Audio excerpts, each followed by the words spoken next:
Charlie, good morning, and welcome. Yeah, So, okay. thank you. So, Welcome. very Welcome to you as sorry. well. Yes.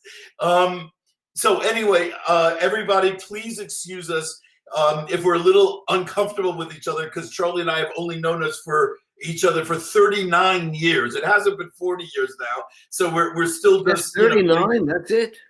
Yes, I'm telling you, And Oh, the way that I got to know Charlie is that uh, 37 years ago, our mutual teacher Leon Rushinoff hurt my feelings terribly, and he said, "Son, one lesson a month. You have to take lessons with Charlie Neidich." And I thought, why is he rejecting me? He's not doing this with all his students, only some of his students. My feelings were terribly hurt, and I came in and I played for Charlie Neidich, and that changed my life forever. Mostly for the good, Charlie. Not good. oh, Yeah. yeah. So what we're going to do is we're going to break the ice. What I love about uh, this idea of interviews, especially with people with long careers, that's polite for old guys like us, is connecting people to the past masters and so forth. So I think it would be, you might realize this is the 30th year anniversary of Leon Rushinoff's death.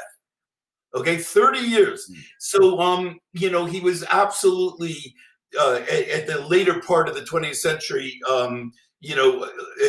extremely influential teacher, clarinet teacher worldwide.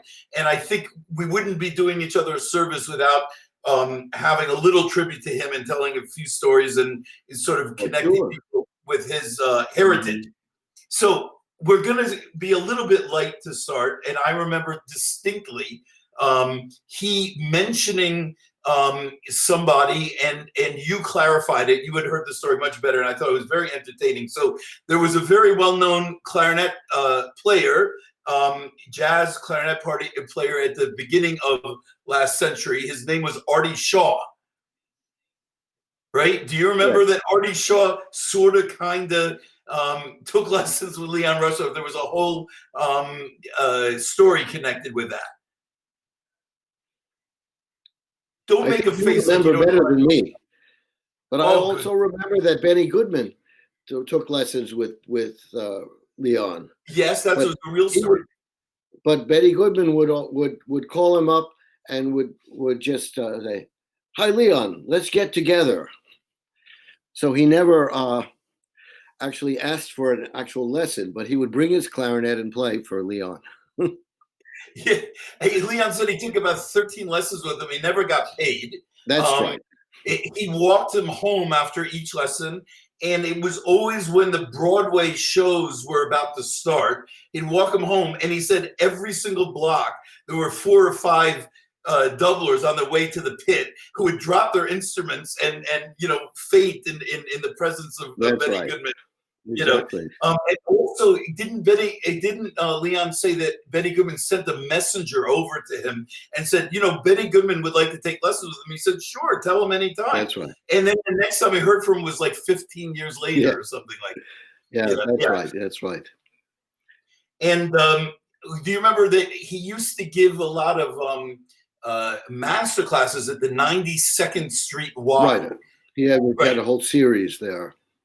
Right, and I remember he was very clever. The first thing is Leon was married to a very prominent psychologist called Penelope, who actually, she had bestsellers in psychology, and Leon was actually quite a good psychologist in his own right, I thought, in terms of dealing with his students. But she was his she was his student. She came in, and so when he wanted to introduce her, he told the class, what do you do when you have a student comes in and everything's out of tune and all she does is squeak and misses all the wrong notes? Marry her. Right. That's right. Right. That's right. So, and he hated equipment all the time. He hated when people talk about equipment. So he'd always say, to him, a mouthpiece has a baffle, which means you're confused, or you have a table, that's where you eat your breakfast, and there's a chamber, which is a room. And then he'd always shrug his shoulder. He goes, a lay, well, we all know what that is. Right. That's right. That's right. But I mean, Penny actually changed Leon. Before Penny, I was right studying with Rushinoff with Leon right in that transition. And before that, he was very serious, very morose. Of course, he was going through a terrible time in his own life. Yeah.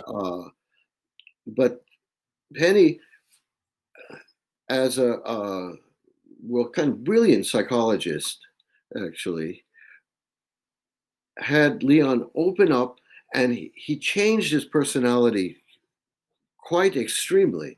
Became very extroverted, very theatrical, which he wasn't before, and very wonderfully generous. I mean, he was always generous in terms of lessons, for instance, but he was rather a little bit reserved earlier. And so when you knew him, he was really out there. I mean, in so many ways, but he was definitely a seminal figure. And I think that after he married Penny, he became very important in terms of seeing the clarinet in a freer light, in a way, and also in terms of looking at his students and giving them advice, not simply about where how to make an embouchure or something like that, but about, in fact, life choices, et cetera, et cetera. He became, I would say, almost a father figure to many people. Yes, very much so. In fact, it needs to be said that on your Charlie has an Orpheus Chamber Orchestra Weber Clarinet Concerto CD, and as I recall, you dedicated the CD to him in the program notes. Is that right? Yes. Yeah. So no, that was terrific. And what he used to say about you, he say in that era, and maybe in today's era, a lot of teachers had their very strong points of view, and they, for lack of a better word, imposed them on the students. And Leon always took pride in the fact that his students play differently from each other. What he always said is, "I'm the perfect teacher for Charlie Neidich because I just left him alone." And I think there's something to it, especially in your case. Well, yeah, that's true and not true, of course. But Leon was wonderful. I think even early on, he was a wonderful psychologist himself, as you were saying, simply because he understood how to approach each student in the very best way and what that student needed in order to improve, in order to develop, in order to mature, et cetera, et cetera, et cetera. And in my case, I went to him. I was studying before him with my father. It's Irving Neidich, and this was I guess I was probably between 16 and 17 when he told me. He said, "Well, I think it's time for you to study with someone else." And I went, "I don't really want to."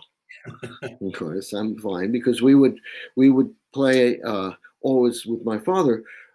I would say I learned through playing duets with him that way. So we didn't have formal lessons, but we would play duets, and then he would tell me this and that and the other thing, and then we would play more times, etc. And I thought that was just wonderful. But he said that it's time for you to study with some. And he said that the one person that I should study with is Leon Rushinoff. And then I thought, Rushinoff? Is he Russian? I don't know. Yeah, I know. No, of course not.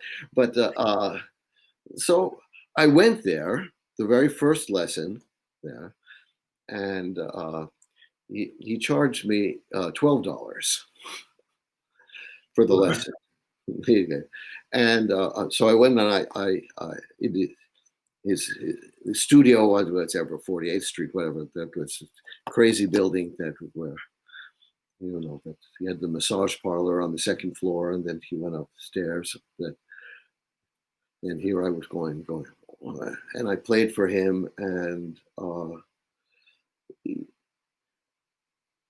he first of all, he was a little taken aback, I think, by somehow the freedom with which I played. Mm-hmm. This kind of rubato that I always used if I would play an etude or this or that, the other thing. But it intrigued him, and I thought that he was actually quite wonderful from the very first lesson. And I would say that he did not leave me alone, but he improved my technique in certain ways. And he did it in the most psychologically intuitive and insightful way possible. And so he never gave me sort of a dictum saying, well, you must do this way. You have to move your fingers this way. You have to do this way. He just said, well, he said that even a little thing, like for instance, I was playing very well, but I have very double jointed fingers, and I was playing sort of like, do you see me? Yeah, like this. My fingers were sort of like that. Totally, you can tell. You see, for this little finger here, for instance, goes like that. So I was playing very much like that, and I was doing quite well. But he said, I think that your playing would probably be more secure if you had a little more strength in your fingers. So he said, whenever you're playing, don't think about it. But if it occurs to you that your fingers are going a little bit like that, just change. And I found that probably within a month, I was playing with much stronger fingers. It's very interesting, without any effort on my part. And he did the same thing with different aspects of my playing at that time. So I would say that he didn't leave me alone, but he was very important for my development in a way which was almost invisible in a certain sense. So he never insisted I do this. He did, he even something like scales or something like that. He would never say that you have to play this scale, you have to play in the scale of thirds and fourths, etc., etc. But he would just suggest, say, it's probably a good idea to do this. It's a good idea to do that, and it would somehow stick in my head. He was quite a remarkable fellow, and he also helped you with your embouchure. I remember you specifically said he helped you change it a little bit. In what way? Yes. In every aspect, he helped a bit. Yeah, and he had certain dicta which I thought were really very important. Like, for instance, about tone. I mean, people were always obsessing about tone, and Leon never obsessed about tone, at least with me. But what he said to me, and this is something I took very seriously, and I still treat this as sort of central to my own teaching, is that your tone will be very good if you play in tune. Yes. Exactly. I remember we tried mouthpieces, and it was always it was like Clarinet Central. He had this massive clarinet store. He would have 100 clarinets to try, literally at times, and students would come, try this, and he'd always say that. He said, if it's in tune, the tone's good, and that's how people tended to try pick the mouthpieces. Yeah, that's right. This is Uh, and I found this throughout the years. I mean, people have come to me with problems of tone, and they use certain fingerings to get a better sound, which just are incredibly out of tune.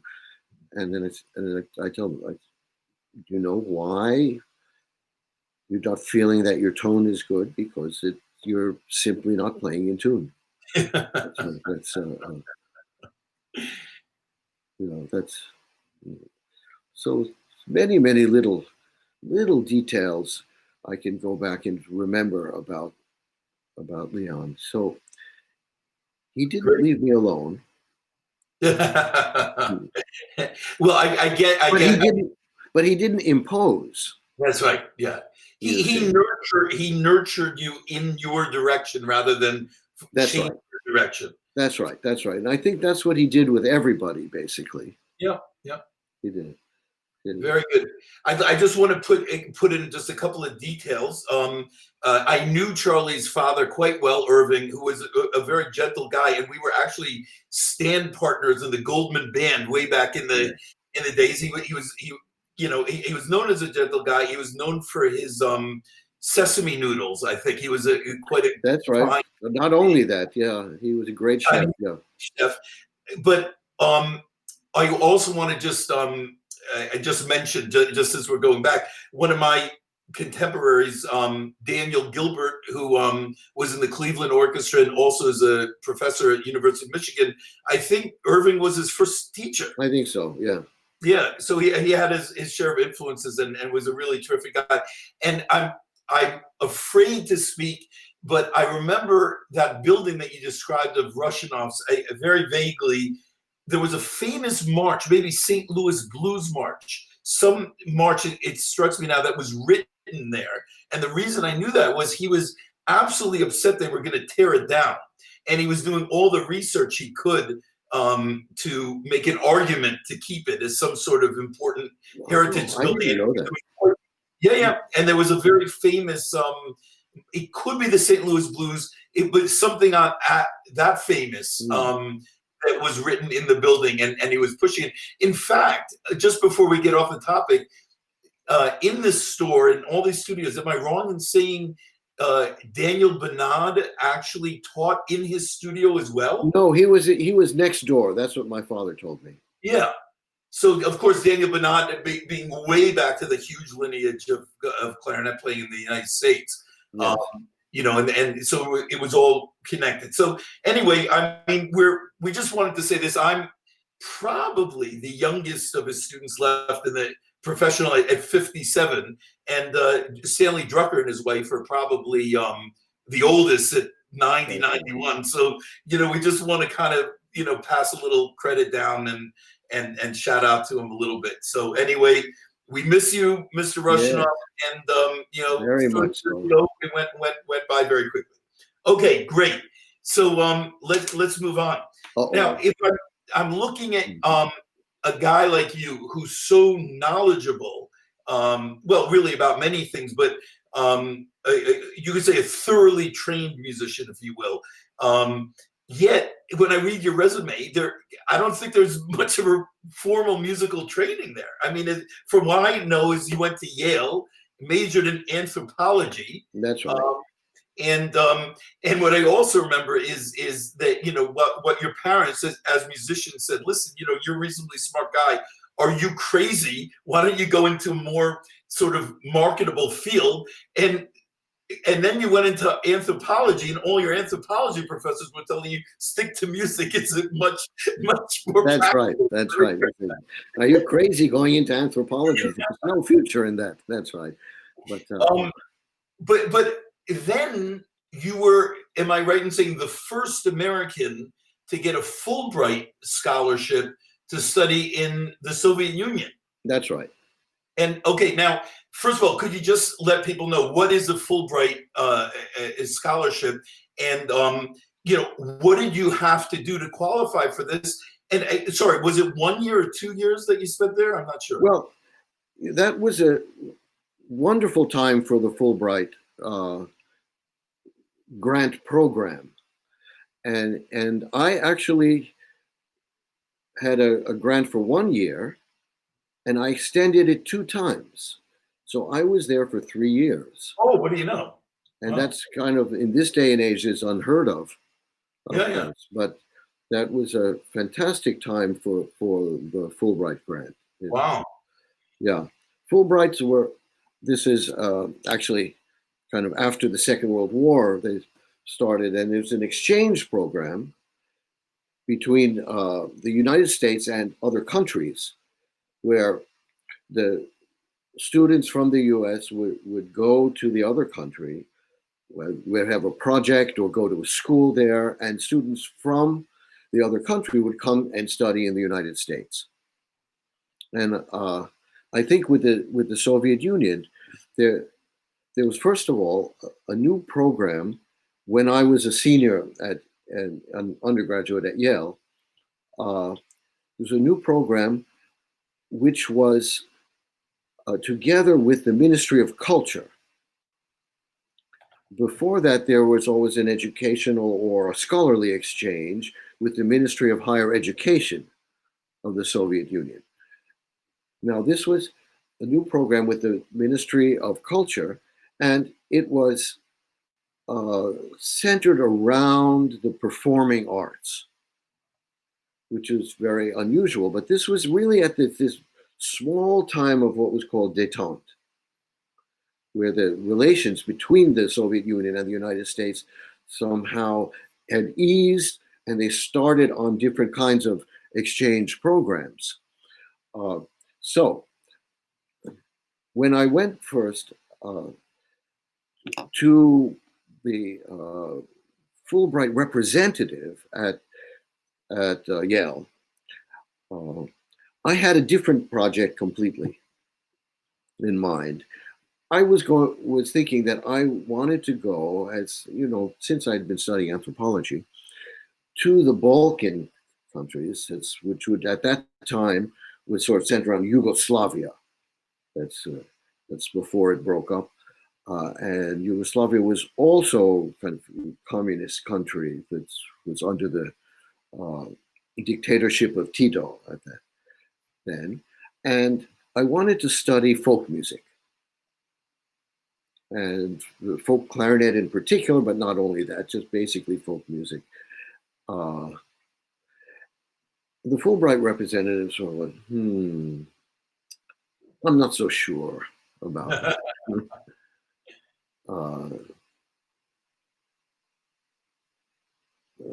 I got to get rid of this. Forget that. I get these little messages on my computer screen. Random messages. Anyway, so she said that, and then I thought, well, maybe I'll try. Maybe I'll go to Greece. My mother is Greek in any case, and we'll try folk music there. And I tried to contact some prominent Greek folk clarinet players, folk musicians, without success completely. I mean, I think they had probably no idea even what I was talking about. So, in the meantime, I had been studying, just because I love the literature, I'd been studying Russian. So I went back to the Fulbright representative, and I was still interested in this Yugoslavia business. And I think the reason why she thought this was not a good idea was because she was certain that that kind of project would not be approved on the Yugoslav side. But she said, there's a new program just starting with the Soviet Union, and it's centered around the performing arts. You're the perfect person. Huh. And I went, okay, why not? So I had to write an application, et cetera, et cetera, et cetera. And usually what happens if you're going to someplace, you get in touch with a teacher or at least an institution, whatever, and you have some idea of the reason why you go. So let's say, I want to go to Vienna to study a tradition which came from Mozart or something like that kind of nonsense. Of course, going to the Soviet Union, I had no idea about anything. So I wrote that although piano and strings are very internationally famous. We know nothing about wind playing, so I want to find out. And somehow, people who read that from the Fulbright organization thought, okay, we'll give him a chance. So I was actually surprised over the summer when I got a phone call saying that, by the way, I had gotten this grant to go to the Soviet Union. Wow. And I went there, and I had quite a remarkable time, I have to say. Wow. And as I mentioned, that was really the golden age of the Fulbright, and I was able to extend it for 2 years after. So I was there for 3 years. Fantastic. Actually, what were the years? It was from 75 to 78. Wow. So that's a while ago. Yeah, but moreover, I mean, to us it seems like recent history. I mean, the Soviet Union to That's right. Our students or whatever. I mean, that's like us talking about the Civil War or something. I mean, That's right. was it like? First of all, was this a formal program that you were in, i.e., were you were now a music major, or how did this work exactly? You were Well, I was what would be called in English postgraduate or professional studies or artist diploma. What's one of those kinds of things program? In Russia it's called a stajirovka, and so I was enrolled in the Moscow Conservatory. Okay. And I had lessons and whatever else that I wanted to take, any other courses that I wanted to take. So it was very free in that way, and very interesting because I could take the chamber music, but I didn't have to take what was required of the basic students, the undergraduates or the master's students who were there, which would be their political subjects. But I did go and sort of audit some just to be for interest's sake. What that was. But I took different music courses and of course performing when I was there. It was really a spectacular time, I have to say. What was I mean, at that time, especially, no, you didn't have a concept, or I didn't. Most of us have no concept. Clarinet playing in Russia in the 70s. I mean, what was it? How was that? Was it very different from what you had experienced around America or anything? And how so? I mean, well, there are a few things. First of all, I don't know if I can say that I knew what really clarinet playing was around America. I knew what I did, what I could play, and then there's certain people, and I, I knew, like Robert Marcellus. I didn't know personally, but although he was a friend of my father's, but I knew his playing in the Cleveland Orchestra. I knew a little bit this and that, and the other thing, but I basically always went my own way. Sure. So I went to Russia. With no preconceptions, of course, and there was something which was a little curious to me, is that at that time the major teachers, the older teachers, I should say, played German system instruments. Yeah. But all their students played French instruments. Wow. You see, but then you did have a couple of teachers who were younger, like Lev Mikhailov, for instance, who's there, who did play French instruments. And I think that students kind of maybe gravitated to them. But the big teacher there was Petrov, and he played a German instrument. And the teacher who I studied with, whose name was Dikov, also played a German instrument. I have a funny story to tell about when I just got there. Of course, the first thing was that I sort of, I was met by the my fellow, his name was Press, from the American Embassy. He was there, and he took me to the dormitory, and then I sort of kind of registered, and then went up to my room, and etc. And I had a roommate who was what do you call it? He's a kind of choral conducting student.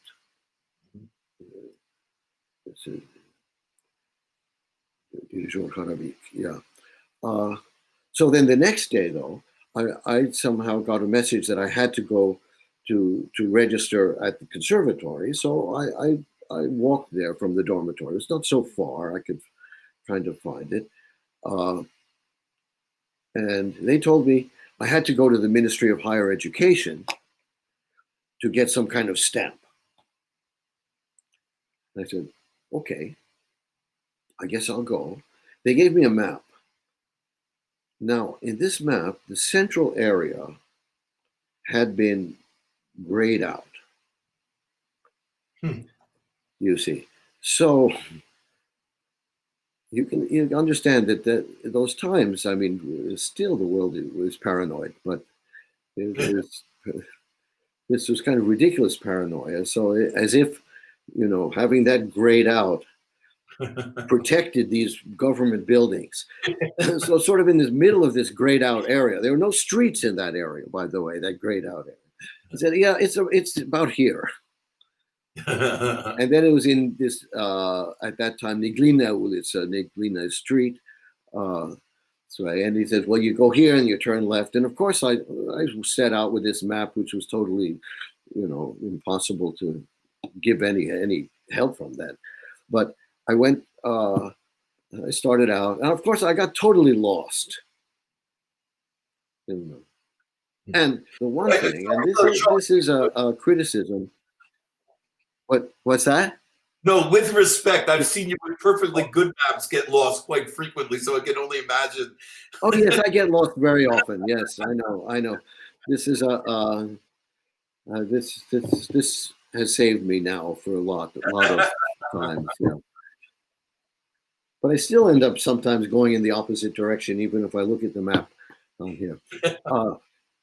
Anyway, so I said, oh God, I have to call the American Embassy. At least I had a number to call. And they had payphones there, and they took a 2 kopeck piece. And I went and I said, oh no, I only had a ruble. And I'm going back over my 4 years of education at Yale, and I'm thinking, I never learned how to say, may I have change of a ruble? My Russian was totally impractical. Had nothing to do with daily life at all. And here I was with the ruble asking people, and most people, I would go there and they would just shy away. Finally, some guy approached who actually spoke English a bit. And at that time, that was very rare in the Soviet Union. And now it's incredibly common, of course, in Russia. But and he explained how to say that. Basically, it is, the translation would be, can you break a ruble? That's it. And he basically, instead of giving me a change, he just gave me a 2 kopeck piece. It's just like 2 cents. He said. And I called. Eventually, I did get the stamp, et cetera. But this was my first experience in the Soviet Union at that time. But as I said, I had an amazing time there. And I think simply because I was an American, even though I was just a student, I didn't consider myself to be anything more than that. I was just a student. But because of the fact that I was American, I was a superstar. It's everyone went, wow, American. and especially at that time, people had a very naive view of what America, what the United States was. And they thought that everyone was a millionaire, of course, that money was just flowing, hanging on trees ready to be picked, stuff like that. It was very, very naive. The kind of propaganda, I would say, within the Soviet Union was, at that time, I felt, not at all sophisticated. So people then had a very cynical sense of what they were being told. So they were being told about poverty, et cetera, et cetera, et cetera, in the United States. And they all thought that, no, this is just propaganda, and it's exactly the opposite. And I would be, I'm this representative of the US, and here I would try to explain that, no, the situation is more complicated. There are great things and things that maybe not so great. And like everywhere like this, and people, no, that's impossible. I couldn't convince anybody about that. Well, anyway, but I was a superstar, and I had incredible opportunities there. I was, simply because I was an American, basically, I was asked by Concerto, which was the concert agency, to do tours around the Soviet Union. So I played recitals in many places in the Soviet Union. I played with orchestras. I got a note in the conservatory once. He said, "Come to a rehearsal at this place." I had no idea what. So I went there, and it turned out that was the Moscow Chamber Orchestra. Mm-hmm. At that time was conducted by this founder, Rudolf Barshai, who was a really great musician. And I mean, he was a remarkable violist, and the orchestra was spectacular orchestra. At that time, the orchestras in the Soviet Union that rehearsed forever. There were no union regulations, so if Barshai thought we need to have a rehearsal at midnight, everyone showed up for that rehearsal that way. And of course, people did that because the orchestras had the possibility of traveling abroad. You see. And so that was a very big carrot that was held in front of all the musicians of the orchestras. So they would do anything because of that. But anyway, here I was, this little American student. I'm sure this was totally illegal, but I played in the Moscow Chamber Orchestra, mostly second clarinet, but then also first clarinet. I played there, and I even did some recordings with them in the orchestra. They did Mozart arias, and I played the Symphony of Alexander Lakshin. I played there, and yeah, I even had a bank account. They paid me for this. Wow, Is it quite something? And I'm sure that I have no idea why exactly that happened, and no idea how it was permitted. I think it's just, people didn't pay attention. You see, that way. Very, very, very, very interesting time. Yeah, I very unfortunately, I haven't had any experience with Russia, but I've talked to people. They've studied in Europe, which a lot of us, in America, so forth, view as a place that people take classical music more seriously. And those people go into Russia and they said it's really the passion of the common folk, so to speak, of music. I've heard stories of, people, listening through the door and fighting for a place outside the console. Is there any validity to that, or people? Well, at that time, yes. Yeah. Yes. Basically, in Eastern Europe, there was a tremendous sort of passion for classical music. It was really remarkable in its way. I'm afraid that I think that's changing. Let's see better. As people have more different kinds of opportunities for entertainment, et cetera, et cetera. But when I was studying there, it was really something. Well, for instance, concerts were generally sold out, whether they were sold out or not. I don't know why, but they were always sold out. But you could line up, and they had some sort of last minute tickets for that. So there would always be a big line of people. But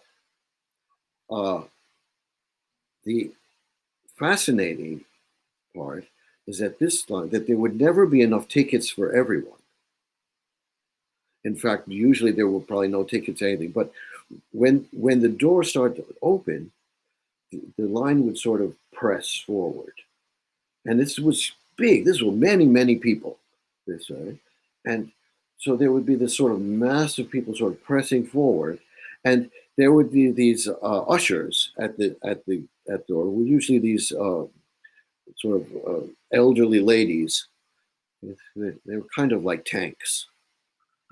You didn't want to mess with any of them. But the thing is that they would try to keep people out, but they couldn't keep everyone out. So you had this pressure going, and if you made it through the first rank of these ushers, you were in. So that's how I went to concerts, and I quickly learned how to sort of ride the wave of this line. You sort of get in the middle, and you're carried along by everyone this way. Then you just have to get in, and then you find a free seat, or you sit on the steps or whatever. And I was able to hear many concerts, just remarkable ones, actually. And one of the most remarkable ones was in 1976. And that was a recital of Sviatoslav Richter. I should say, in a certain sense, I came to the Soviet Union too late. Because the year before I came, Shostakovich died, the great violinist David Oistrakh died, Rostropovich left the country.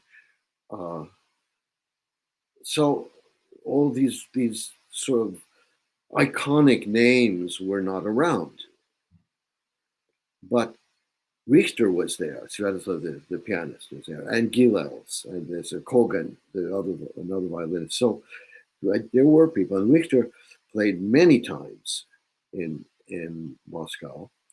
And there's one recital of his where it started with Beethoven and then Schumann, and then the second half was Chopin. It was one of the most remarkable concerts I've ever heard. And this is something that I had no idea about, but I found out only recently. This was Japanese television recorded it.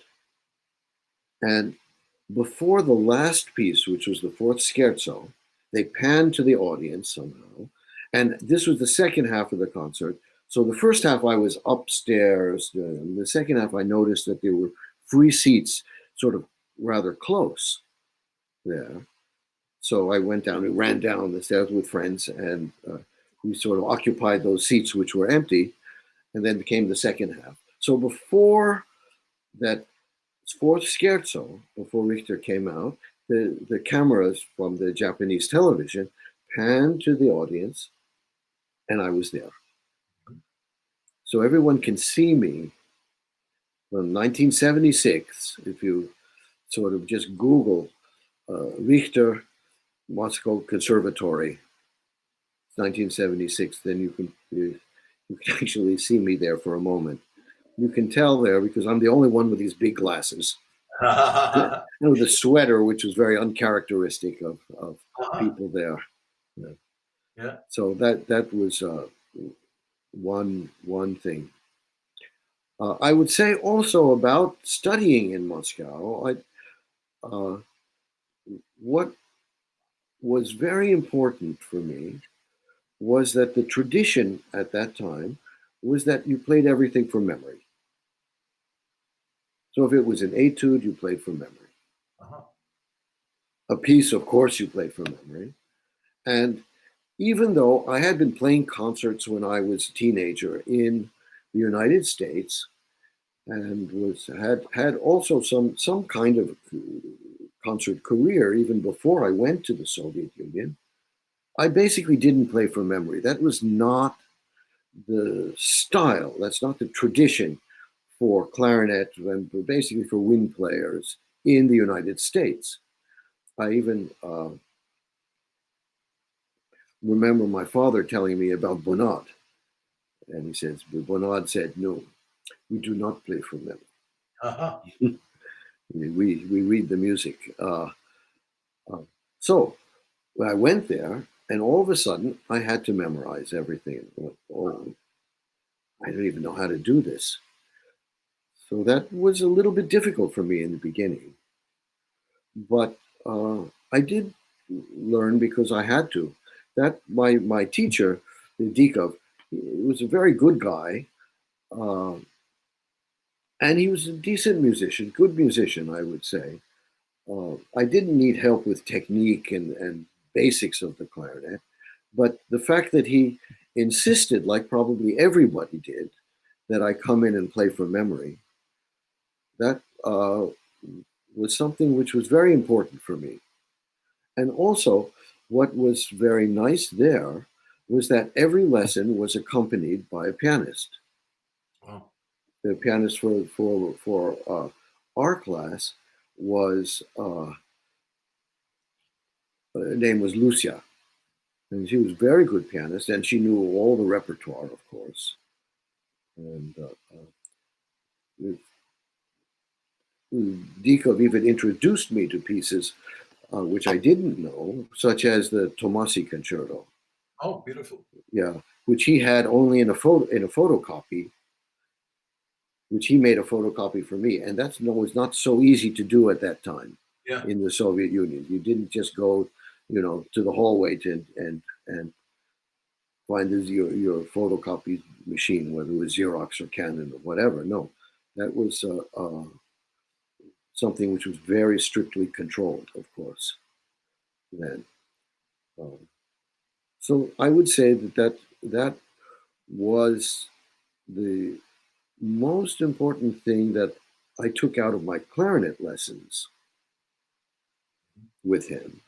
And the next most important thing was repertoire. He also showed me a lot of Russian repertoire, of course. Yeah.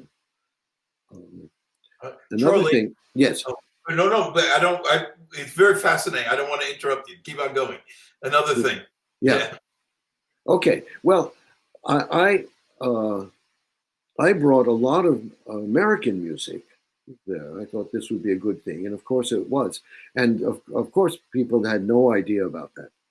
So even clarinet pieces like Martino's Set, it's Wittenberg, the pieces that I knew I'd gone over with Leon before, and other things. A lot of music from the United States, and partly maybe because of that, I'm not exactly sure, I became friendly with the composer Edison Denisov.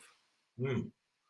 And Denisov was a wonderful person and very interesting composer, very good composer, of course. At that time, especially, this was still early for him a little bit, because this is the 1970s, and his earliest music is maybe from the late 1960s. That is. But his apartment was a kind of clearinghouse for music. He had connections in Europe, and young composers and musicians would go there And he would play recordings, or they would look at scores of Western music. And that's how a lot of the younger Soviet composers of that time came to learn about various pieces and various composers. That, uh, and I sort of tagged along, and I went there, and I presented a lot of music to him also. And then he, of course, gave me pieces which he wrote for the clarinet, and we became quite good friends because of this. And this was something that was very important for me during my time in the Soviet Union. That's so. If I played one of the very first, if not the first hit, which he had mentioned, I think maybe because he liked my performance, that's why he said that, of the sonata for solo clarinet, for instance. And I have this copy of his manuscript, which he gave me. And also an earlier piece, Ode, with percussion and clarinet and piano, where he gave me the again a copy of his manuscript. And that's very important because when it was published, it was changed in a way which I think, and I think that he actually thought also, was not for the best. And that was because that piece had a culmination which was improvised. And he had certain directions for the improvisation there. But instead of that, when it was published, he had actually wrote out a version of what was supposed to be improvised. And I think that was not nearly as successful as moving to this improvisation, which would be totally, totally wild, and then come back to something, to this very staid and very, in a way, how should I say, tragic almost end of the piece after this. And I played also, even though that was from 1968, one of the first performances of that work in the Soviet Union itself, and then brought it back. So that was it. One very important collaboration, I'd say, or friendship that I made. And also, I met a pianist whose name was Kirill Lvovich Vinogradov. Vinogradov, at the time I met him, taught accompanying at the Moscow Conservatory. And if I remember correctly, he was the head vocal coach of the Bolshoi Theater. Wow. But Vinogradov I believe he was slightly older than Richter. And he was also a student of Genrich Negaus. Negaus was the great piano teacher who taught the wonderful pianists, which included, of course, Richter and Gilels and Mirzhanov and Vinogradov.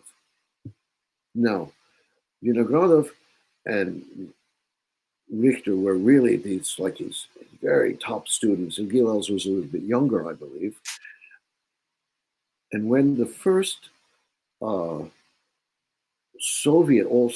competition was organized,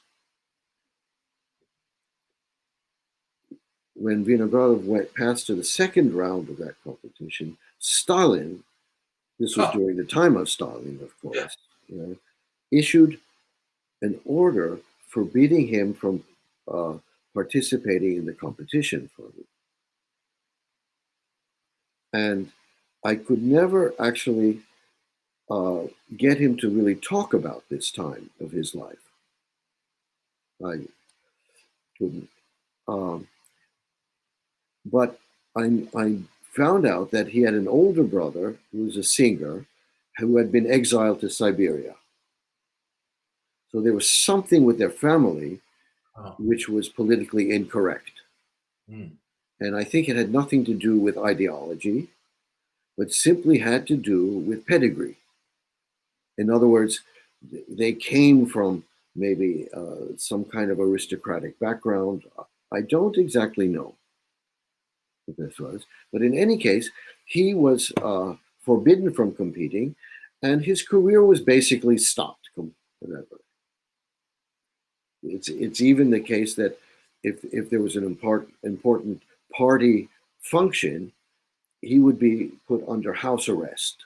In other words, he couldn't go out of his house for the time that a meeting was happening. I mean, even though he was just a pianist, although a great pianist, he, however, though, was taken under the wing of Alexandrov. Alexandrov was the founder of the Red Army Chorus. And there, just a few years ago, there's a terrible tragedy when a plane which was carrying many members of the Red Army Chorus was actually crashed, and everyone was killed. That's a terrible thing, absolutely awful tragedy for the music world in Russia. But going back to this, so Alexandrov took him under his wing and made him pianist of the Red Army Chorus. And that may perhaps protected him. I can't really say. And when I knew him, as I said, he taught accompanying. It was in basement room in the Moscow Conservatory, and he was also doing being a vocal coach at the Bolshoi Theater, and he actually toured, especially with the bass Eisen. His name was a wonderful Russian bass. So they had a duo. They played together, I heard. But he was a remarkable pianist. He had a kind of orchestral sense that Richter had on the piano. Okay. But his playing was maybe more delicate in certain senses, maybe less severe that way. But anyway, he was a cult figure at the Moscow Conservatory. So many people students, I should say, who were in the know, they would go to him and play for him. And well, after I met him, I did that as a matter of course. And it was a fantastic experience. And I would say that he was even though Dika was my clarinet teacher, he was my second teacher. Russianoff, well, maybe my third. Let's say my father, then Russianoff, then Vinogradov, the pianist. And one thing that Vinogradov did, because he wasn't, of course, a clarinetist, and he didn't understand the limitations of the clarinet, he didn't care about them. Yeah. You see. So it was simply a musical sense that he was interested in having me accomplish some kind. And if that was technically difficult or that was something the clarinet was not supposed to do, it didn't matter to him. And because of that, I basically overcame these kinds of so-called difficulties on the clarinet. So problems of register, et cetera, which didn't concern him this way, and that was also very important for me. Great. Well, Charlie, what was? Well, you didn't have much experience as a music student. No, you had a lot of experience teaching it, well, literally in music schools around the world, and you've had many positions and so forth. What was it like being a music student at that time? Let's say compared to the States or anything that you've had experience. And what was expected of Russian music students? Is it very much like you'd expect in a music conservatory, or was it very different? Or I can't say I didn't expect anything. So because I didn't have experience from the, and I did take, I audited certain courses. I was never expected to take, in a certain way, courses for credit. That was not. I was sort of in this kind of professional studies category. That was not part of what I was supposed to do. But I could go to any courses I liked. So I went to some courses and sort of checked things out. But I mostly played, and I mostly just did what I wanted to do when I was there. Good. And that was also meeting composers. That was playing. I played many recitals, and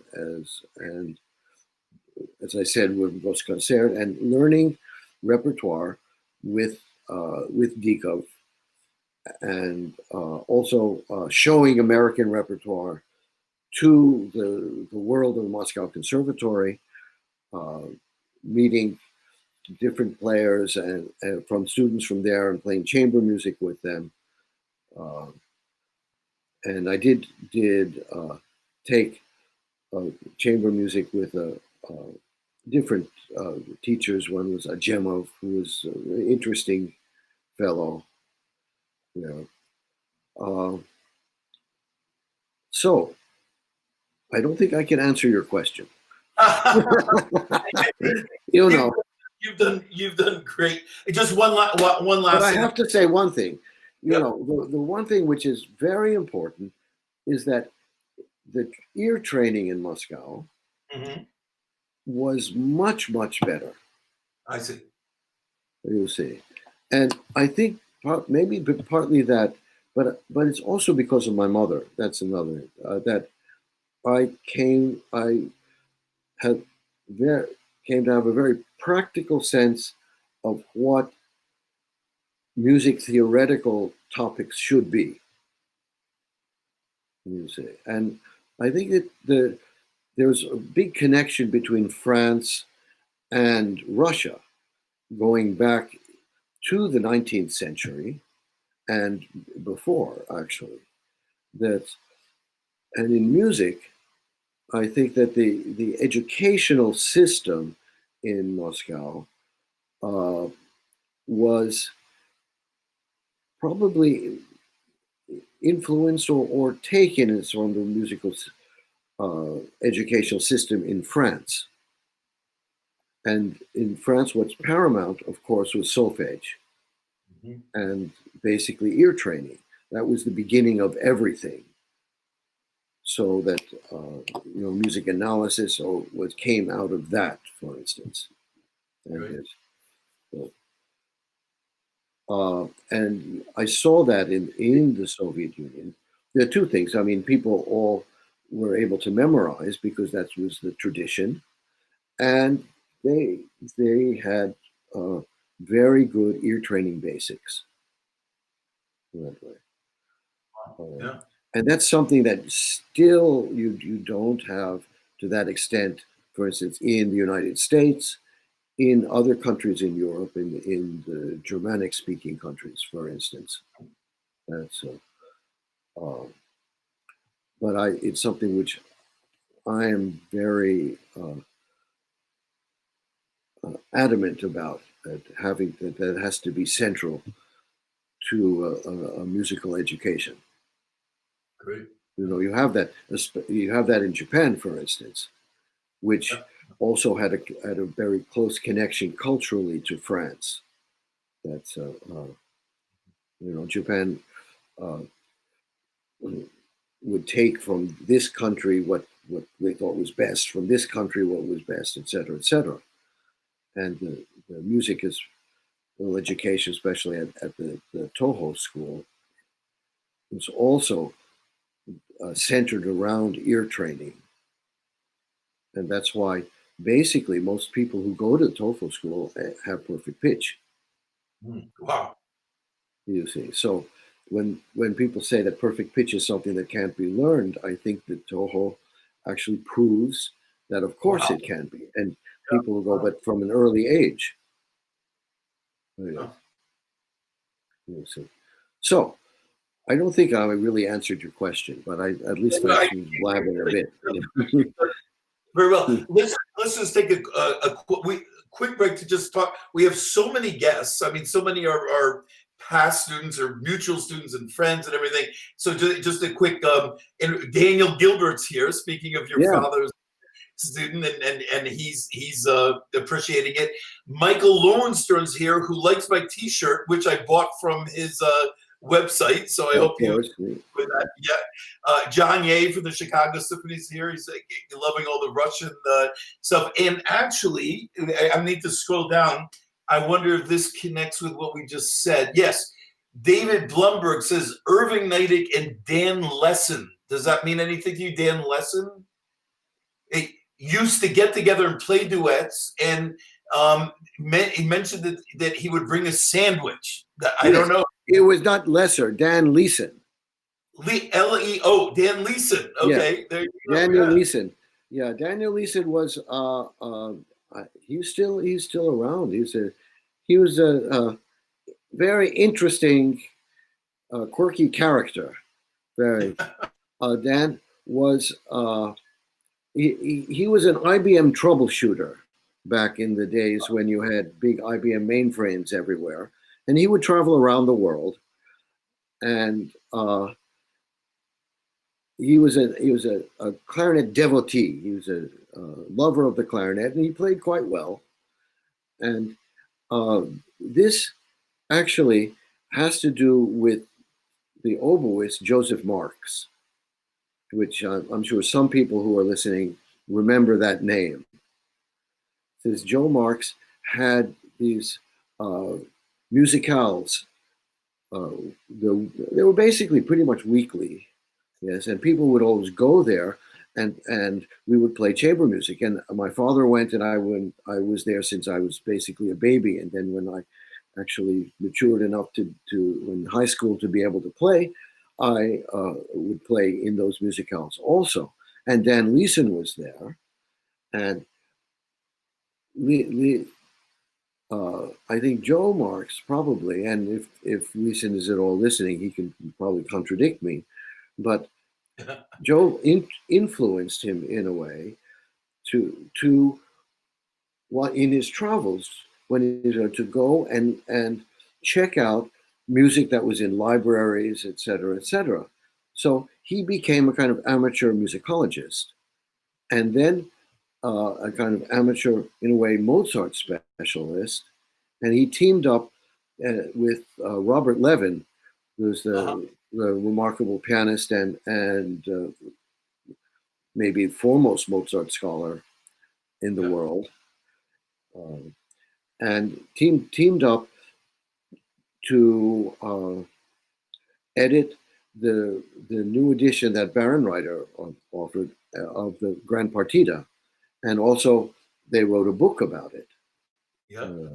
And they also teamed up about other things, which, for instance, the Sinfonia Concertante of Mozart, the early one for the four winds, which always is problematic in a way.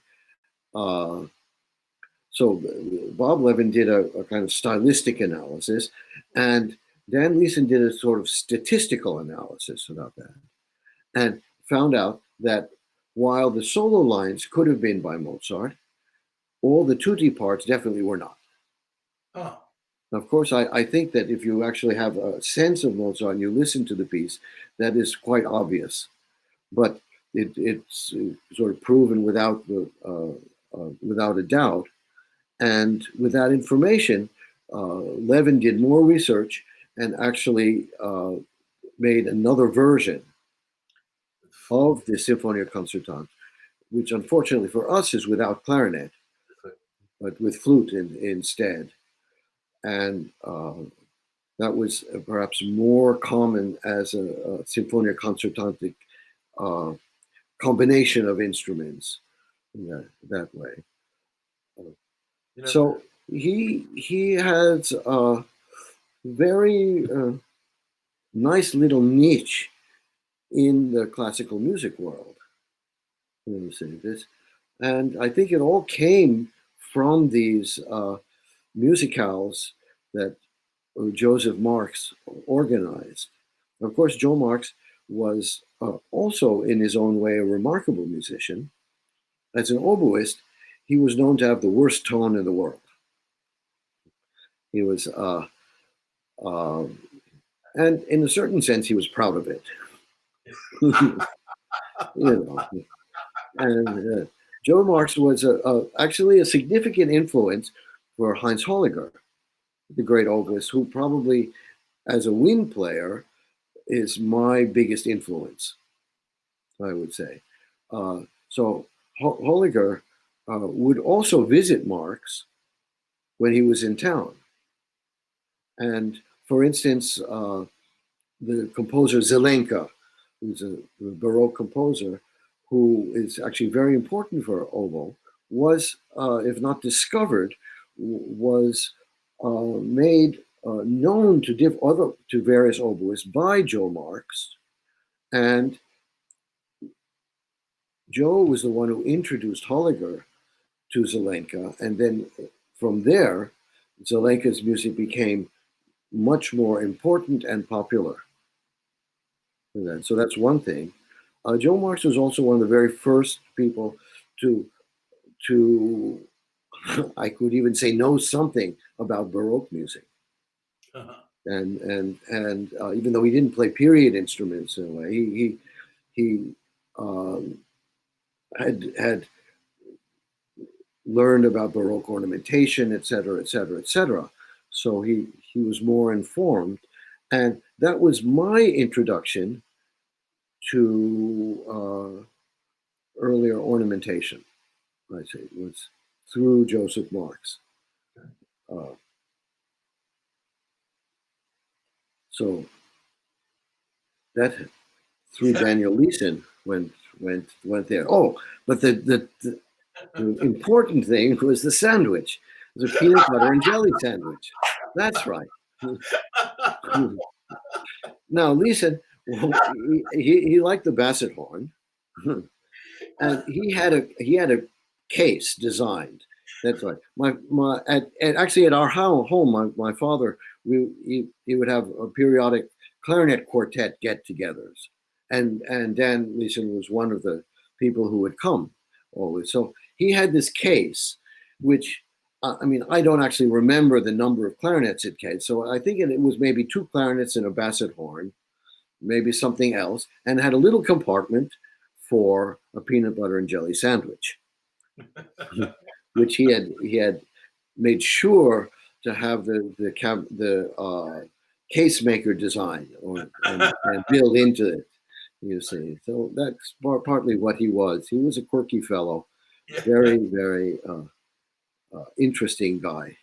Yeah. Huh. So that's that. I have a request. Michael Lowenstern wants to know about your klezmer circus act. Oh, that's from ancient times, but that was actually, he was around in those times, I have to say. This was shortly after Issachar Miron was, or I should say, no, he was the composer. But he approached me and asked if I would be interested in playing klezmer music. And at that time, I had never played klezmer in my life. And that's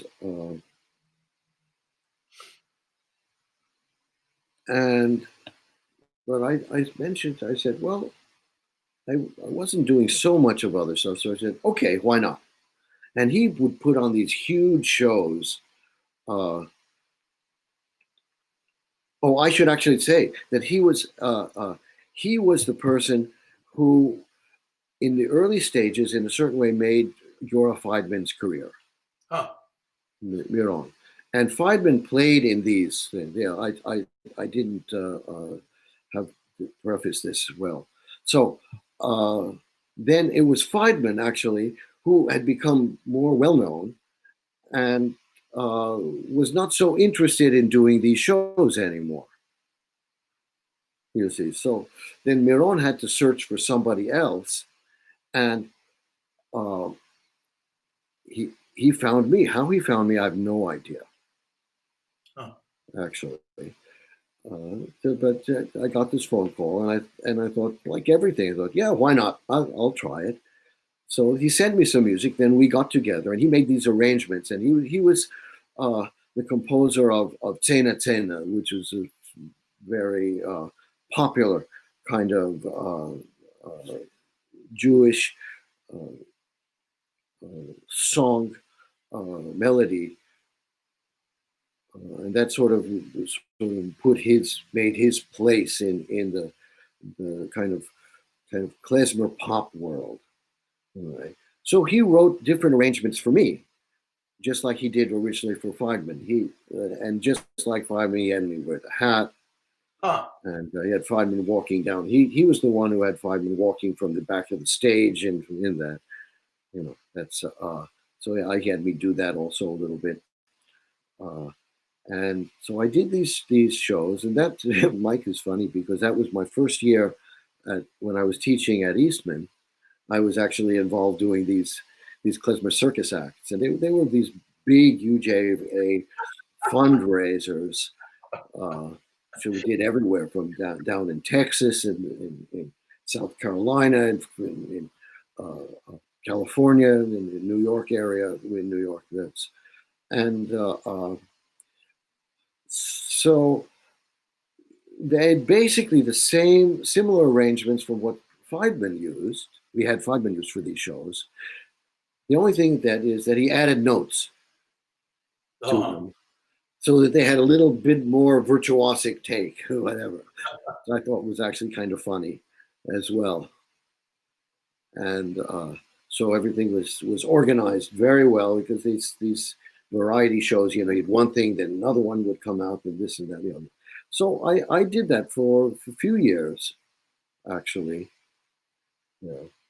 And then we included other things like it's a Chardosh of Monty and these kind of kind of gypsy klezmer showpieces as well.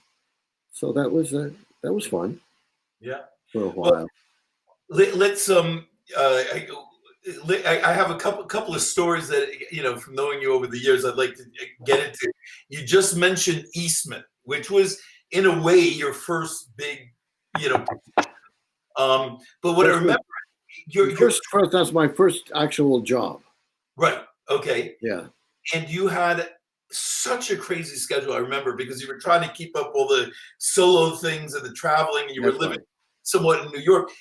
Didn't you play Mozart Concerto with Orpheus on tour and come back to Eastman and teach like 14-hour days on the 2 days off and run back, and they pick you up in a car in Vienna and they drove you to the Musikverein, and you literally fell asleep on stage in the middle of the Mozart? Oh no, that's you're mixing up two different stories. Oh my goodness, me Copeland. Yeah, but that's okay. I know that's a famous story. But I would, of course, you somehow you had to survive.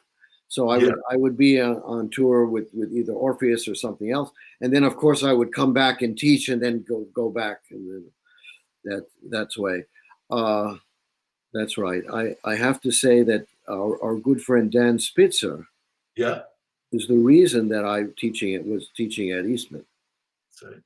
And we can get into that at some point, but because I was not really interested in some job, but he told me, yeah, it's an opening. You should try it. I said, well, okay, why not? And then I did. Anyway, no, but that story, it's so funny telling all these stories. I never tell stories, by the way. You're the one who tells stories all the time. Yeah, but I didn't realize you're that much better than me. I mean, this is... Yeah.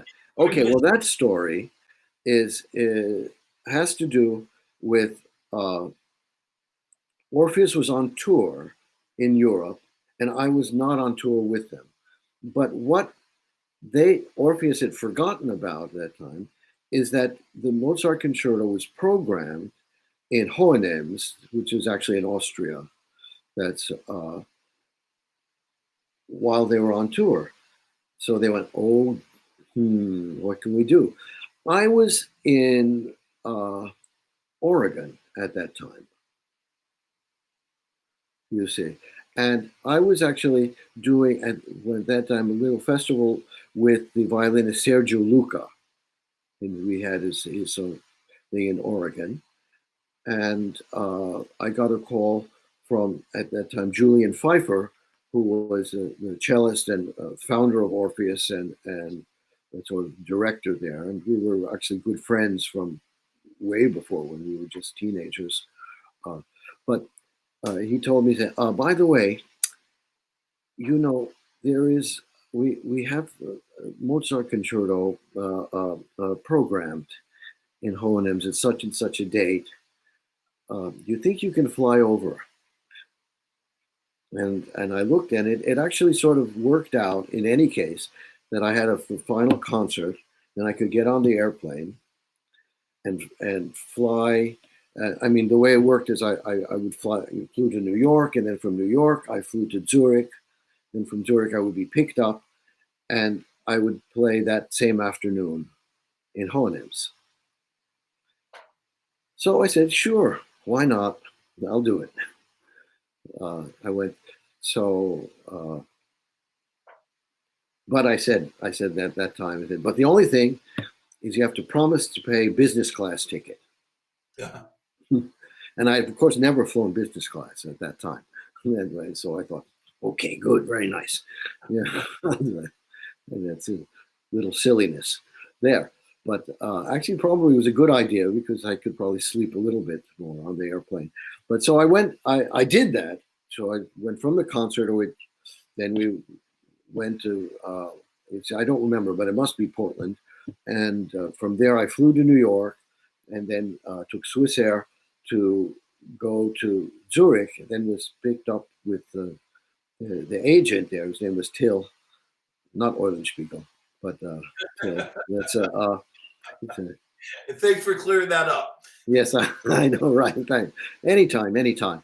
So he took me there, and so I arrived in Hohenems at the hotel probably at about 11 o'clock, and I think that the concert was, I don't know, at 2 o'clock or at 3 o'clock or something like that. So I had time to take a small nap and take a shower, get ready, and go to play. And yes, I did fall asleep playing. Yeah. But just for a brief moment, there was a very famous little thing, which was caught on camera. Really? Yeah, it was, and it's the reprise of the Mozart slow movement. And that's the perfect place, don't you think? So after everything is going to,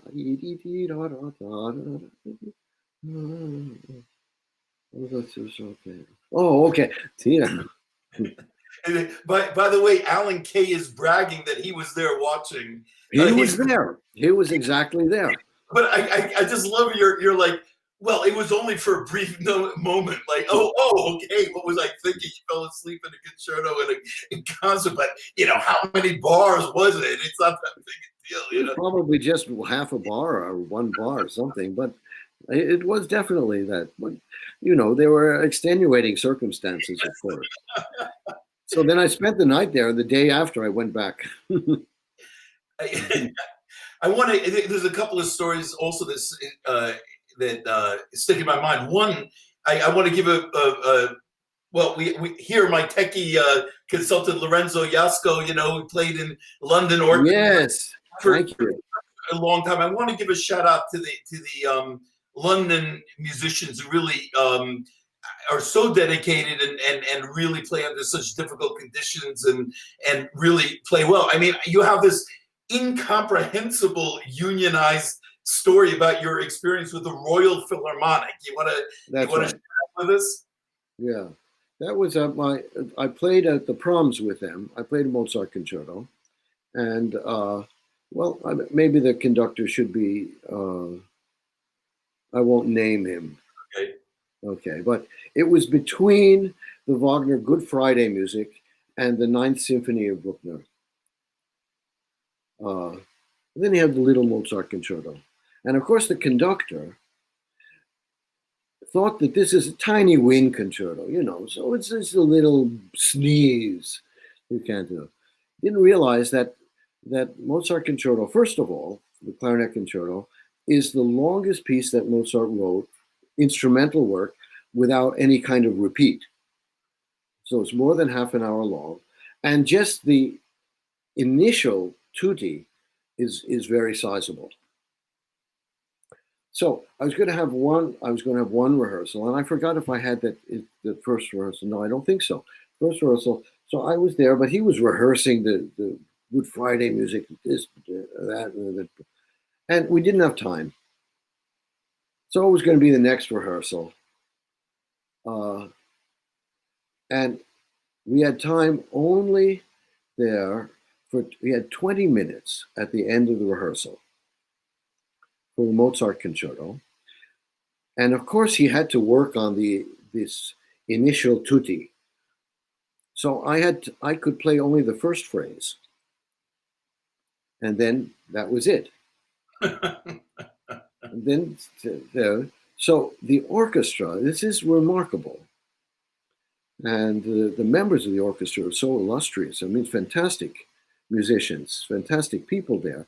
But they had such pride that they insisted to organize an extra rehearsal just for the Mozart Concerto.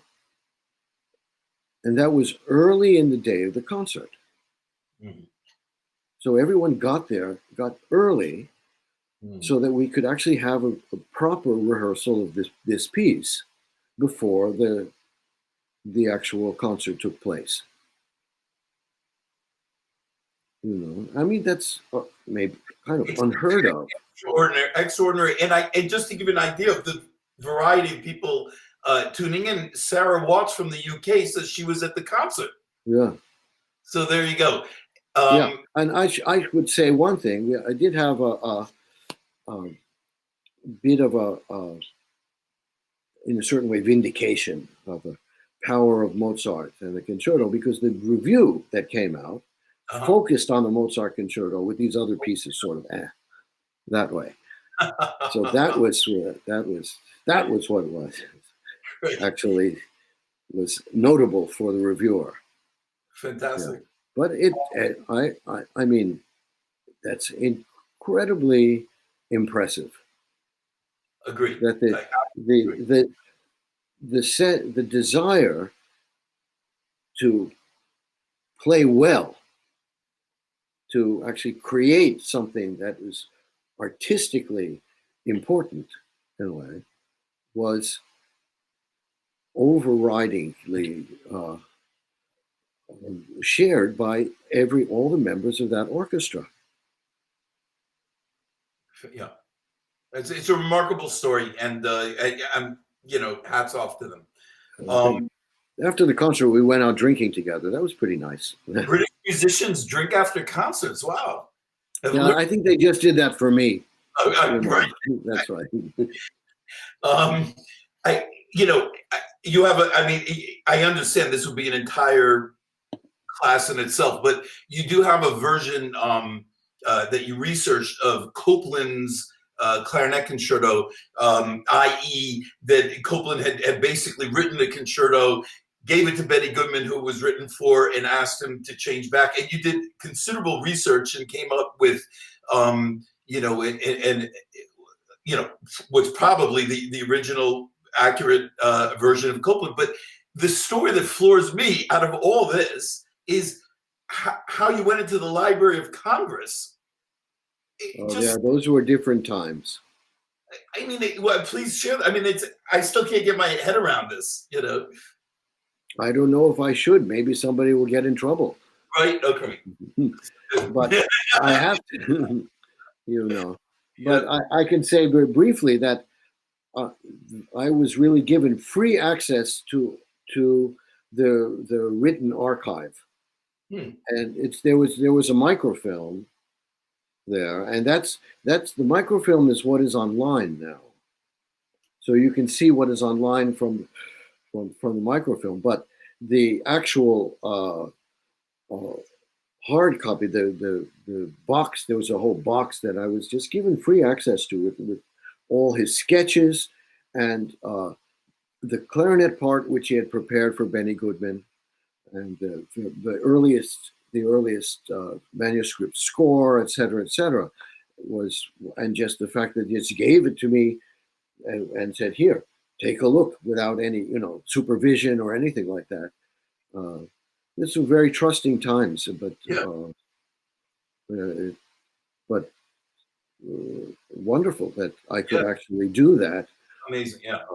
I should say though, if Mike Lowenstern is still there, or even if he's not there, that all this research came because of him in a certain way. Because when he was with me at Stony Brook, he had been reading Vivian Perlis's, it's basically Copeland's autobiography that with Vivian. So I guess he dictated to her. She wrote down and wrote things, and that there's part of a chapter on the concerto, and there you have a page of the earliest piano score there, with the part where Copeland is writing "Too Difficult for Benny Goodman," and then you have different things, and he showed it to me and said, there's an original version of this, and that really sparked my interest. That. And especially it sparked my interest, I have to say, and don't take me in a terrible way about this, but I never was interested in the Copeland Concerto. The reason was that I thought it was too easy. I thought there's nothing for the clarinet to play, basically. You have a nice melody in the beginning, and you have this kind of little cadenza, which is okay, but not terrible. And then the whole fast part, you have not much to do. But for the orchestra, it's a nightmare. The string writing is really terrible, terribly difficult. You have in D flat and stuff like that, up in the stratosphere, and all this kind of spiccato playing, and to me, it always sounded terrible. And so I actually never was interested. And I did have to play it a couple times. For instance, at that time, what was the American Symphony was doing some concerts in hospitals, and for some reason they asked me to play Copeland Concerto. So I said, okay, of course I'll do it. The Greenwich Symphony too, I believe you played. What's that? No, that was later. That was. I played with the Greenwich Symphony, yes, and also Mozart. I played with them, but WC. Yeah, but yeah. I mean, if I was asked to play, I would play the piece, but I was never interested in it. But when I saw this original version, this one page with these stratospheric arpeggios in D major, I thought, wow, this is challenging.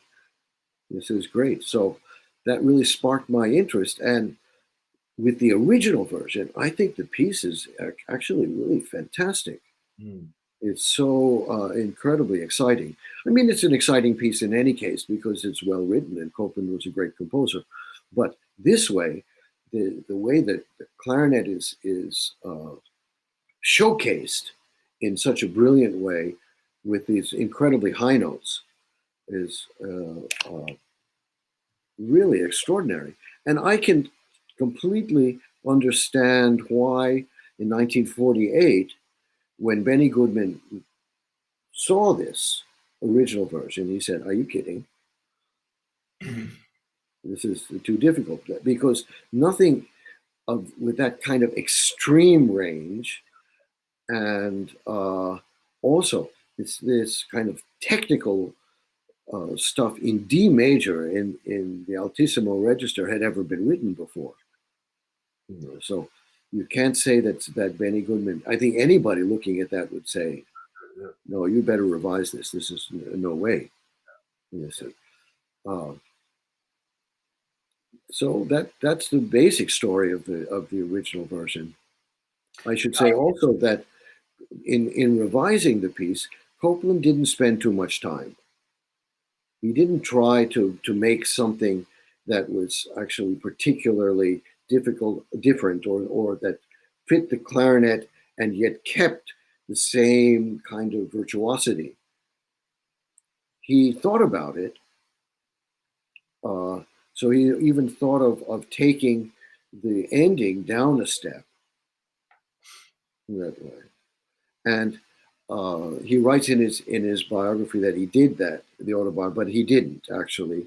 You can see in the Library of Congress that there's a whole series of pages in B flat, and he started to sketch out the accompaniment part, but then never bothered to. I don't know if Benny Goodman told him don't bother or whatever.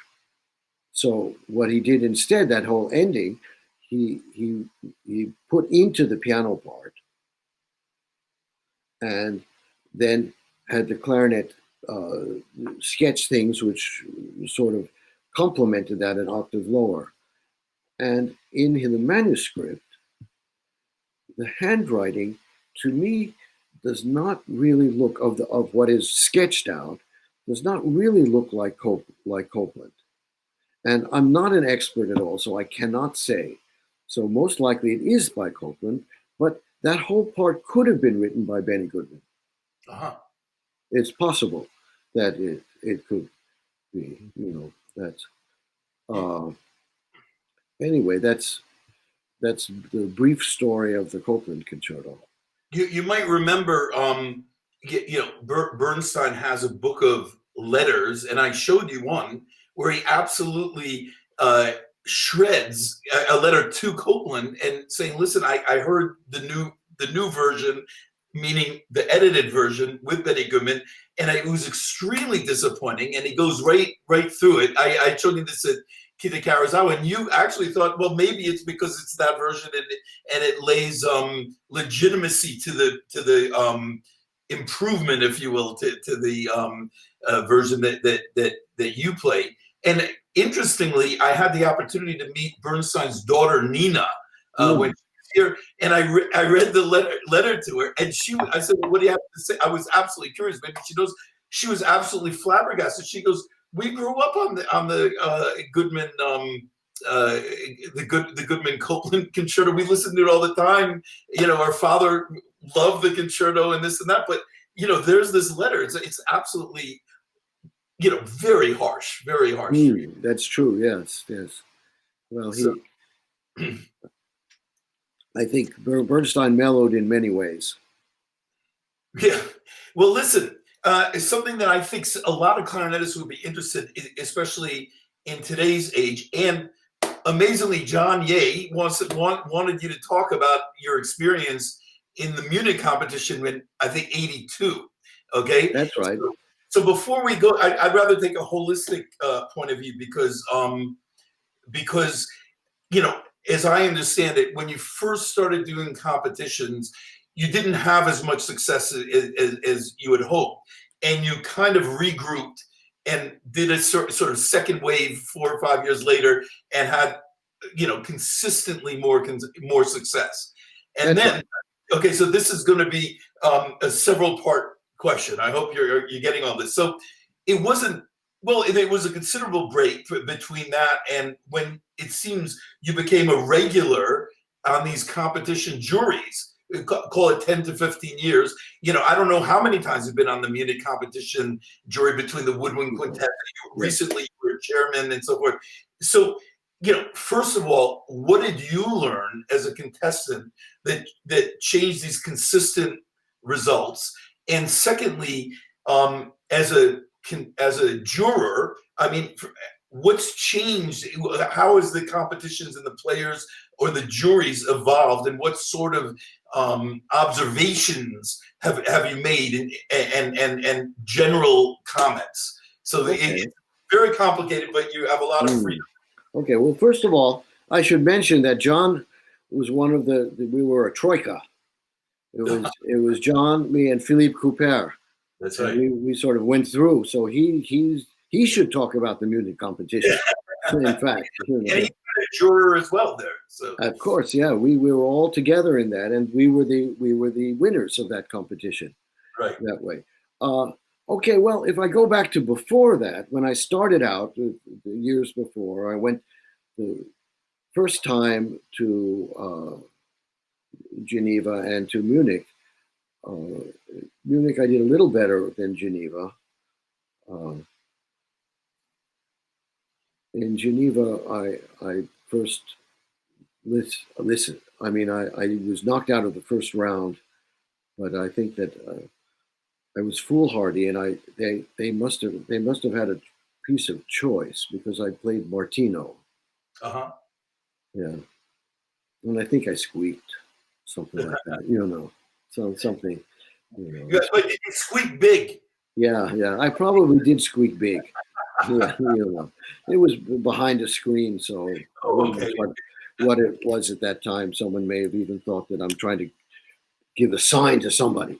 Who knows? I don't know. But I would say then in Munich, I went farther in the first time, but then I was knocked out by, as it turns out, and this I at that time I knew from the Russian judge who was Petrov, who was there at that time. So he told me that to advance to I guess it must be the third round. Yeah, I was in the second round. To advance, I was less than a quarter point off. So I didn't. So I almost did. But I was very, I was a little annoyed because I thought I actually played pretty well. And I was wondering about what it was. And I asked the jury member, I asked for comments. And I only got one comment, which was that I played Rossini too fast. And I thought, that's ridiculous. I mean, what else do you need to do in Rossini? There's introduction, theme, and variations. Fast variations, you can play fast. What is it? I play too fast. That's so that was that. But then I thought about that, and I understood that if you're going to play a competition, you have to play in a way where even if someone hates you, that person is too embarrassed not to give you a decent score. That they cannot simply do that, and probably doesn't quite happen that way. It still can. Someone can give you a score which is not so great. But anyway, so in that case, there's a kind of little bit of defensive playing that you need to do in a competition, and it's different, of course, from an audition. Because in an audition, I think what's very important is that the committee, who are going to be your colleagues, have to feel like they want to play with you somehow. Mm-hmm. So I also auditioned. I didn't audition much for orchestras, and I did get into one, but I did audition for at one time for the Indianapolis Symphony. And there I didn't make it past whatever round. And I did get comments from them because I asked for it. And I think nowadays it's harder to get comments. But we did get a comment. And the comments I only got one comment from that also. Too much technique. And again, you think, okay, but I'm sure that someone said, oh, I don't want to sit next to this person. But anyway, that's a whole different issue. But with a competition, you have to play in a way that they can't find a fault in your playing. Instead, you still can have certain political things happen, whatever, and that can actually mean maybe taking a little edge off the tempo so that the playing sounds even more secure. That's you see. Now, the important thing to take away from all of this is that even if you fail at something, you can learn from it. And that can be actually very important, you see. So the important thing, and I've seen this with some students, they come back from competitions, you know, I played great and bad, nobody understood me, et cetera, et cetera. So, but they refuse to actually think, well, maybe what could I have done differently, which would have changed the result?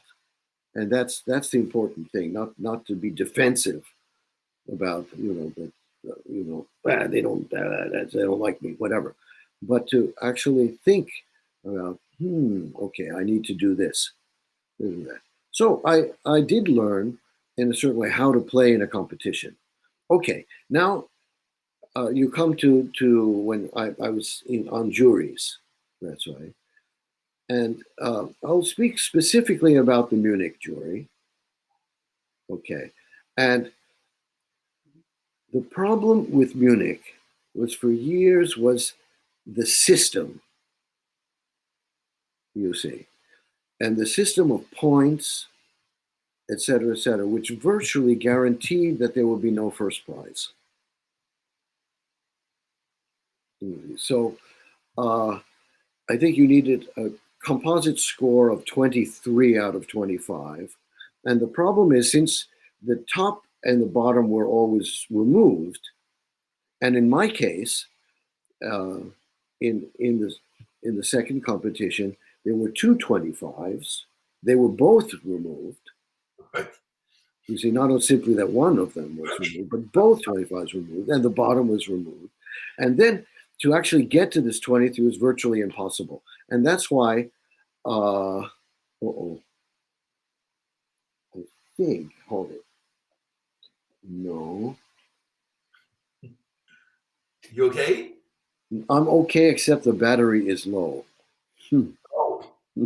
Maybe So, I'm gonna, yeah, let me actually, I'll text, I'll just, I'll be back, hold it. Yeah.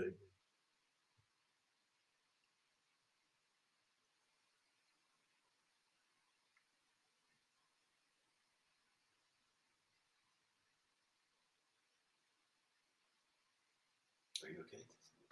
It's good. Are you okay with it?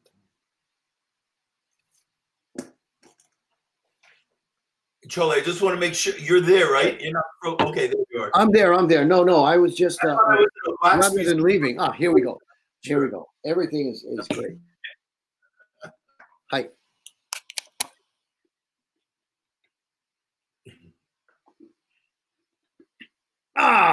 Okay, we're back in business. Arigato. So, now the thing is, I lost my train of thought. No, about the competition. So it virtually assured that there were no first prizes awarded. And that became endemic. So you had everything. I think my year, I don't believe there were any first prizes awarded in any category. Let me see. Then I came back, basically I came back 10 years later, I think 80, 92. And there also, no first prizes were awarded. And then what happened was a new administration of the competition. They changed the focus. I should actually say one more thing. That I was in chamber music competition and a woodwind quintet competition, and there was a Czech group called the Flatus Quintet, and they were on top. But and I thought I was very impressed with their playing myself, but their percentage was just a fraction below 23 finally. So we got the president of the jury said, well, obviously we have no first prize. Then I actually raised the question. I said, but maybe we can vote to give the first prize, despite the fact, and that was a possibility. And they did actually get the first prize. But if without someone who's proactive on the jury roster, of course, the numbers were such that it virtually assured that there were no first prizes. So anyway, finally, after this new administration took over, there was a change of system and a change of philosophy. That is, we want you to give a first prize. Huh. And you have to actively vote not to give a first prize if there's not going to be a first prize, you see. So that changed everything in that competition. Now you have a lot of first prizes, and I think by and large they are, of course, warranted. And it's good to have complete sort of breakdown of prizes so that you do have a first prize, second prize, whatever. And in this past competition, we decided we had to give a first prize, and then rather than give the first, second, third, we gave 2 second prizes. So that's possible. So I don't know if we can say that juries have become more generous, but the system, at least in Munich, has become more generous that way. And that's probably a very good thing. Sure. But in terms of just, clarinet geeky nitty gritty, is it just basically the way your philosophy when you started talking about this sort of, cut a little edge off, make sure that you've got the armor on, you're impenetrable, no one can, literally, your first you're talking about 40, 50 years of being involved in international competitions. And basically, this is what the main thing you have to say about the different, have there been changes in clarinet playing or in the ways people view this impenetrability, or just basically keep it this simple as what you were saying? Well, I would say that there has been a big change in clarinet playing, and that the actual overall technical level is higher. Okay. So that people in this past Munich competition played in general on a higher level. Mm-hmm. Now, what that meant, for instance, for the first round of the competition, where generally in the past it's been that if someone is not technically sort of accomplished enough, that person would be eliminated. That was almost never the case now, you see. So it became much more a matter of musical, you could say, character and intensity. Mm-hmm. Because basically everyone played at a level which was more than competent, I would say. And that's a very big difference, even from just a little while ago. No. That is. And people seem to be very seriously well prepared. While I think in the past, very often, people would maybe prepare the first round and not so much the second round, and et cetera, et cetera. But they seem very, very well prepared. And I was impressed because I had a big part in choosing the repertoire for this competition. And for the final round, we chose two concertos were chosen. One was Elliott Carter's concerto. Wow. And Sándor Veres's concerto. Oh. Those 2 clarinet concertos, which both of them are in their own ways quite demanding. Carter is very demanding, also conceptually very demanding. And the fact that many people chose Carter, especially, I was very impressed with, because it takes a big commitment to learn a piece like that. While in the past, it's generally been Mozart and the last round, for instance, or maybe Weber concerto, something of that sort, something from very standard repertoire. And maybe you have something a little more contemporary earlier on, you see.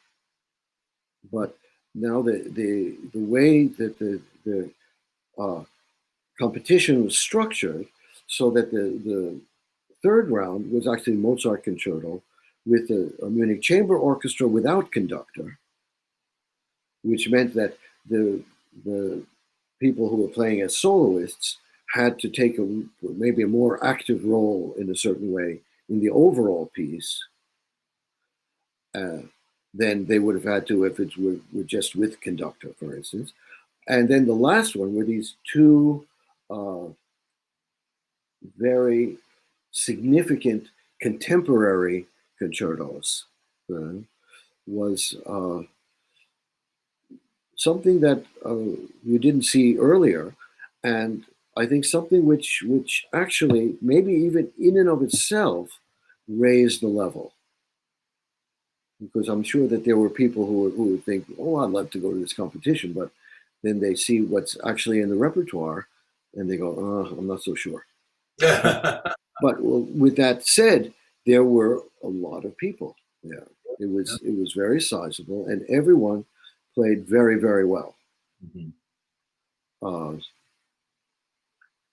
from a technical standpoint, at least. Sure. You know, I just wanted to say, I know you're of this philosophy, and I have many stories, and I encourage my students and so forth. You know, just get yourself out there. You just don't know where it's going to lead. Okay, and you might enter a competition and lose it, and it might actually lead to something because you just happen to bump into the right guy in the coffee shop before, whatever. And I just want to talk about. I just do want to say one thing. When I think about you, while you got the top prize in Munich, you didn't get the first prize, but you mentioned Eastman, and as I understand the story, Ayako was also a contestant in Munich, and you know, obviously was very impressed with your performance there, and made some sort of request that if you ever do get a proper job, so to speak, a university job, perhaps she could come and study with you. And when you got the Eastman job, she came there, and today maybe you ended up with the first prize as a result. That's really true. Yes. But the story is a little different. Didn't come from the Munich competition itself. Oh, really? Oh, man. No, it wasn't from that time that she wanted to study. That's a more complicated story. Oh, okay. That's right. But she did want to go, and did go to summer festival. I was at Boden Festival for several years, and she did go there. She went there twice, and it was after the second one, I think, that I got the job at Eastman, and then she was thinking of coming and studying, perhaps, at the school. This was not in the. Yeah, she said that's wrong. No, I know it's wrong. Charlie, why do I know it's wrong? Who was the other clarinet student that year at Boden? Yes, it's right. That's Ayako. Yeah, right. Yeah. So I and know you were at Boden. That's right, exactly. Right. So I know I the sequence isn't right, because I think you had already left Eastman by that summer in Boden. No, I don't think so, because that was '89 that I left. So this had to be earlier. Okay, right. It's earlier. It doesn't matter. All of that doesn't matter at all. Right. But yeah, I should say also about competitions. Munich, in a way, is special, since it was always a product of the combined radio stations of Germany throughout there. That in final round, and sometimes even before that, you had people from the radio stations, and then also other people, the management's concert series, listening to the competition, and they would choose people who they liked. You see, so it's not necessary that you had to have the first prize in order to actually be chosen to do different concerts throughout Germany. You see, so in that sense, the fact that you get a second prize was not a terrible thing, because if you spark the interest of people in the audience who are concert presenters or people from the radios, etc., then you could actually do a lot in any case. I should say another thing simply about competition is that that particular year in clarinet seemed to be very special. That the clarinet contestants very much were together that way, and we would all somehow go out drinking, and then we'd come back and play another round, and we'd sort of wasted when we were doing it. But and we developed big friendships, and there were friendships that last till today. And in fact, that we have from that competition, that we somehow all together in it, and even the administration of the competition felt that that was something very special.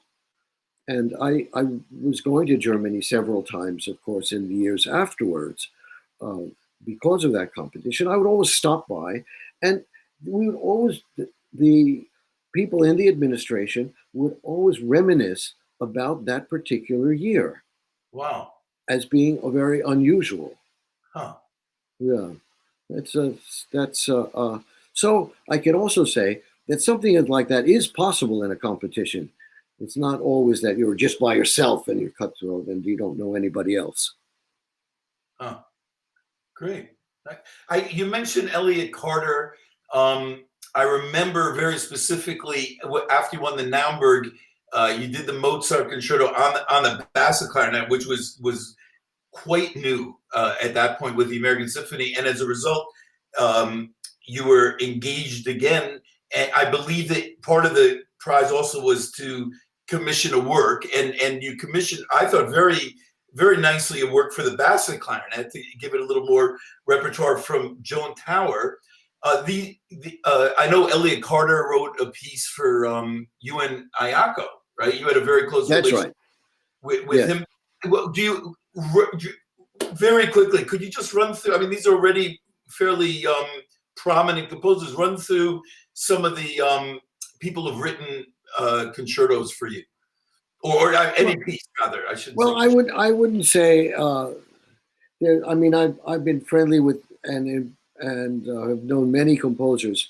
Now, I wouldn't say that so many have actually written pieces for me. Meyer Kupferman is one, of course. Yeah. Carter is one who wrote, in a certain way, a few pieces for me, I would say. And even the concerto, although it's not actually written for me, he was looking for an opportunity to write a concerto for me. And because I was not in a position to actually get a commission for one, and Boulez came up with it, it ended up that being that way. But he really wrote it not only with me in intention, but while he was writing it, he would have me come over every week to look at it, the progress. And he even did things like he asked me for metronome marks.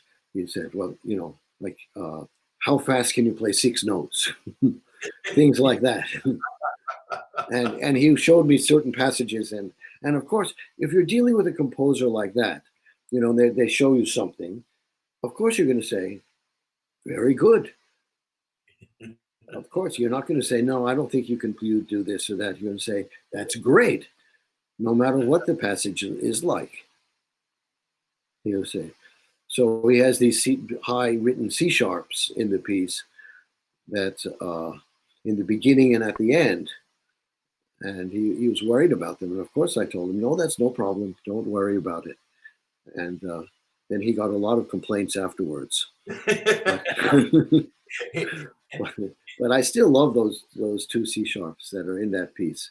He also, the Piano Wind Quintet, which is a piece that he wrote for Holliger. Though he asked me about he has one place for the E flat clarinet, and he has high written A sharps in the which are of course concert C sharps. That's in the E flat clarinet. He also asked me about that, and I told him, yeah, no, I think that's no problem. That's absolutely fine. And so then these high A's and A sharps appear in that piece, and then the high A in the this piece for multiple winds called Windrose And so many people complained about these notes that he told me afterwards, I'm never going to write that high for the E flat clarinet again.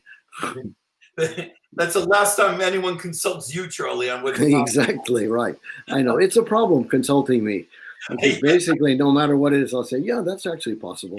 Yeah, but the fact is that it is. Yep. As your mentor in Russia, helped. Exactly right. Exactly right. That's my experience. That's Charlie, I'm extremely embarrassed because I have pages more of questions. I was so worried that we would be stuck with things to talk about. And my wonderful techie consultant lives an hour away. It's pushing midnight. But it's impossible. That's right. I just saw what time it is. That's crazy. No. Yeah. No. I mean, it's been fantastic. And everyone in the who's tuned in, this is my second project, and please give me feedback if you would like to see this sort of thing continue. But before we go, I do have I do have two questions. Okay, more general questions. What advice would you give? I mean, you hinted at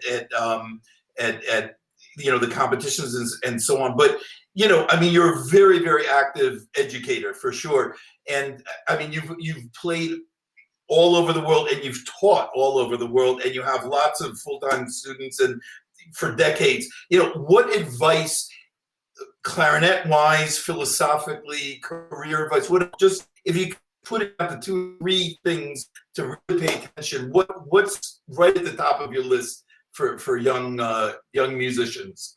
Well, I mean, this is actually a huge topic, I have to say, and a topic which is not so easy to answer nowadays, and something that I'm sure we all feel is a kind of, in a certain sense, a heart-wrenching topic, because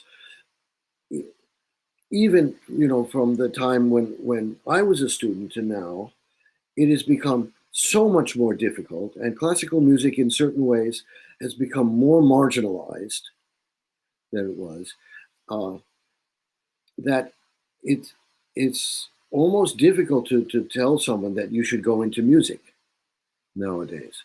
So I think in any case, music is not a rational choice. It's not like getting an MBA or something like that, but it's something that you feel has to be a calling for yourself. And of course, there are many people like that. And that is the strength of classical music, that it is, in fact, in our genes. And it's very international. That's the way. It's not something that is particular to one kind of nationality or one kind of thing. No, it's very deep inside all of us, the need for music and the need to express musically. So that's very important. Now, if you want to be in music, then what is most important now is you have to educate yourself about and be prepared for everything. So I think that you have to, of course, be prepared for orchestra, let's say. You have to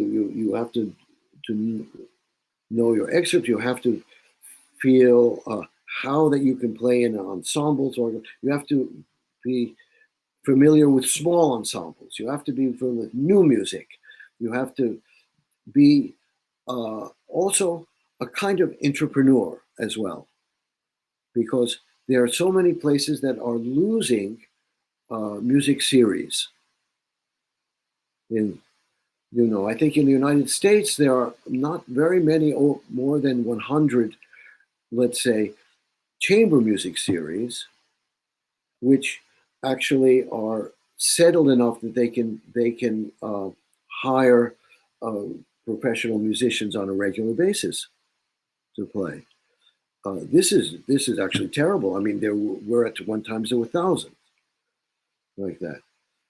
You see, so we need to be, and we have to be advocates for music. And you have to, as I said, be an entrepreneur so that you can find your way. Sometimes in a situation where there is nothing perhaps established for you to do, but you can establish it this way, you see. And we must, all of us now, even people who are established like us now, we have to be big advocates for classical music. We have to be advocates for, actually, for music education also, and for the importance of music and of the art world in the world today. You see, when I went to college myself, there was never the idea that, and I was not alone in that, there was never the idea of people that you go to college in order to get a job. That is, that you're sort of channeled into that way. And this was, at that time, a very strong part of the American higher educational system. That people were not tracked into a particular way of continuing their lives, basically. But you went to a college, you went to higher education to become educated, to learn as much as you can about all sorts of things. And then if you're educated, you can do many things that way. And then if you want, you can go to law school, you can go to music school, you can do anything like that, to medical school, whatever. But you go basically for an education. And I think for my parents, they were worrying about music, et cetera, but they realized that I was a musician. I think that there was never a doubt in my mind with that. But they were adamant that I should get an education. That shouldn't be simply limited to what I'm doing on the clarinet, but actual education. Now, even if you're in the music nowadays and in conservatory, people should get an education so that they have a broader worldview, and then they can start to think even about, in their profession, out of the box, and become people who are advocates for classical music and can do something which will preserve this remarkable heritage that we have, which is in many ways, I believe, and of course I'm prejudiced, I think this is the highest artistic attainment of people. That is. So I probably haven't really answered that either. No. On the contrary, and you know what? I vowed, and I can't help myself. And I mean, it's been remarkable. We've really been here a long time. And thank you so much for people who waited 45 minutes and then hung on. We really appreciate it. But I think these things are fantastic because we're all dealing. I mean, the world in a way is dealing with this in-your-face problem, and you can't get on any website. You can't get on any TV station anywhere in the world where 23 hours and 59 minutes you're hearing about the virus in this, and we've done a really good job actually not talking about it, but I can't resist with what you just said. I mean how is it important what we do? Is classical music important? And are you a little bit more concerned about what you were talking about for the future of especially even established musicians? Or give us a little hope, give us a light in the tunnel, and just speak your mind. Yes, well, we're in really crazy, dangerous times, and of course, I'm hoping for everyone who's listening, everyone who's watching this, that you're all safe, that you're all well, and that you stay safe. And I hope that the world follows the voice of science, because that is the way that we will actually overcome this. And I think we will, but now they're talking about the dangers of the second wave, et cetera, and just Rick Bright in his testimony just the other day said that we could be facing the darkest winter in recent history, you see. But what that means is that if the world, if we have a plan, that won't happen. And that's what we have to think about. We all have to be somehow forceful advocates for that. First of all, this is in the near term. And then in terms of music itself, of course, music is a communal activity. And we're trying best as we can online, et cetera, et cetera. And there are even now programs which are coming close to us being able to actually play together online, which you can't because there's always a delay. There's something coming out of Japan, something out of Austria. So there is enough desire to actually try to make this work technologically, even though we're sort of in distance now. And that's, I think that in and of itself is very hopeful. And I do believe that music is something that is ingrained in our genes. That's and probably not only us. You know, there was this wonderful little video vignette of gorillas singing while they were eating. Huh. They would eat and sing, and then someone distant would sing also. Quite something. So I think that this is very, very deeply ingrained in our genetic makeup. I mean, the fact that we can actually hear sound and hear that these sounds can create whole structures. It's just sound, you know, is something that's very, very unusual, very, very remarkable, and something that I think has to survive and will survive, you see. So I think that there are several things. The short term, there's great economic uncertainty, of course. Yes. Now, that uncertainty, though, has simply to do with the desire of governments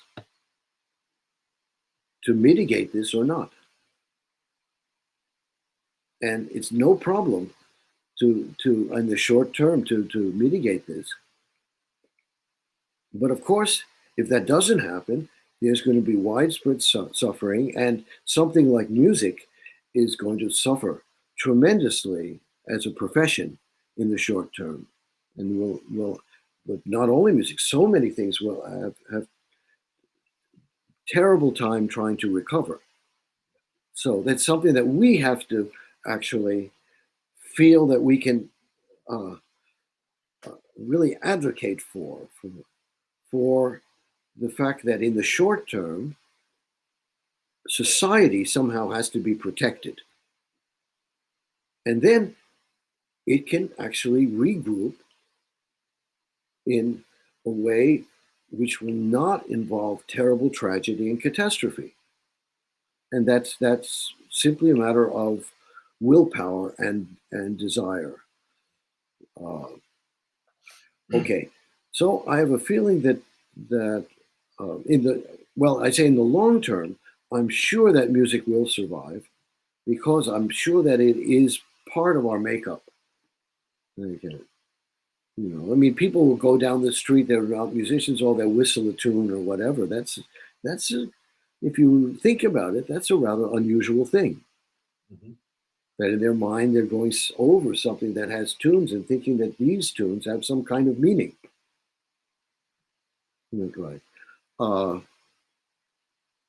Anyway, we as musicians have to be very proactive in asserting the importance of this. You know, just like I think also in universities, the humanities also need to be proactive people in the importance of this for our basic brain power. That's right. So anyway, that's Great. it. Good. So I just want to say two things. First of all, Charlie, as you know, I'm a big tennis fan, and I always consider myself extremely lucky because up until my teenage years, I had one specific tennis player who was an idol of mine. Never got to meet him. And then as soon as I turned 18, 19, you became my idol and became one of my very best friends. And I consider myself extremely lucky. Very few people have that opportunity. So thank you very much for the last 39 years. Let's not exaggerate. 40 years. And I just want to just say a little a message. As some of you know, we share the same music director as the New York Philharmonic. And I'm in touch with a lot of the players that are looking at us. I think orchestrally and non-orchestrally, musicians are looking at the whole world, like what's the progress and so on. So as you probably know, we in Hong Kong, our very last concert was January 23rd with Yap. And I'm very happy to report we're starting work on Monday. Not in a traditional sense. It's not going to be the rite of spring for 3,000 people, but we are doing, Siegfried's Idyll on the stairways and Mozart Grand Partitas, and so a lot of people have been asking me what's going on because we're a little bit ahead of the curve compared to the rest of the world. So I'm just, the APA, the Music Conservatory, is actually going back to proper classes, graduation recitals next month. And so it's a start, and we've certainly paid our dues here, and I know a lot of you are doing the same. But maybe there is a light at the end of the tunnel, and please use this time to get your A game going. This is your chance to work on all those things you've always wished that you could go back to. And when those gates open, just unleash the new you, the better you, the finely tuned musician that you use this time to work on. So Charlie, I can't thank you enough. It's been really interesting. I've heard so much of your philosophies and everything for almost 40 years, and every time I talk to you, I learn another 30 or 40%. So yeah, it's really terrific. And thank you everyone for tuning in and your patience. And and this has been a great project. Lorenzo's helped me, lockdown projects, and hoping to keep enthusiasm going with inspirational musicians like Charlie Neidich. Yeah, and Andy, and I just have to say that we've had a remarkable friendship. I consider you, it's an amazing friend and a great musician, and one of the people who I respect most of everyone. Thank you. Okay, now I can't sleep, Charlie. It's midnight. Thanks to you, I can't sleep. You don't need to sleep. Sleeping is overrated. Okay, everyone. Good night, and wash your hands. That's right. Take care.